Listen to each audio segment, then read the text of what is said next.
30 Aralık 2015 günü AK Parti Genel Başkan Yardımcısı Sayın Ayhan Sefer Üstün'e yönelik bir ziyaretimiz oldu. AK Parti Genel Merkezi'nde İnsan Hakları Başkanlığı ismi altında yeni bir genel başkan yardımcılığı kurulduğundan dolayı bir hayırlı olsun ziyareti, bir nezaket ziyaretiydi. Bu ziyaret esnasında elbette çözüm süreciyle alakalı, çatışmalı süreçle alakalı hususlar da gündeme geldi.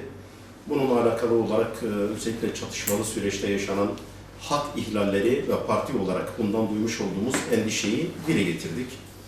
Çözüm sürecinde yapılan yanlışlıklar ve bundan sonra dikkat edilmesi gereken hususlarla alakalı da görüşlerimizi beyan etme fırsatı bulduk.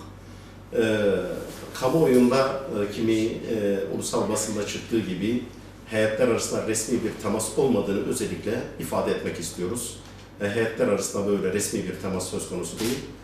Biraz önce de arz ettiğim gibi bir nezaket ziyareti, bir hayırlı uğurlu olsun ziyaretiydi. Elbette öteden beri söylediğimiz şey budur. Bu mesele siyasi bir meseledir. Sorunun kendisi siyasi bir sorundur. Dolayısıyla çözümü de siyasi olmak zorundadır. Tabiatıyla bu meselenin çözümünde muhataplık meselesinde de bu geçerlidir. Bu meselenin çözüme kavuşması adına elinde projesi bulunan siyasi partiler elbette bu işin muhataplarıdır. Sadece muhatapları değil, aynı zamanda da aktörleridir. Bundan daha tabii bir şey olamaz. Hükümetin isim vermeden dile getirmiş olduğu muhataplık meselesinin bundan sonra farklı olacağıyla alakalı kendisinin kafasında nasıl bir proje olduğunu net bir şekilde ortaya koymadığı için bizler bundan haberdar değiliz. Ama bizim görüşümüz bu yönde. Siyasi partiler bu işin hem muhatabı hem de aktörü konumdadılar.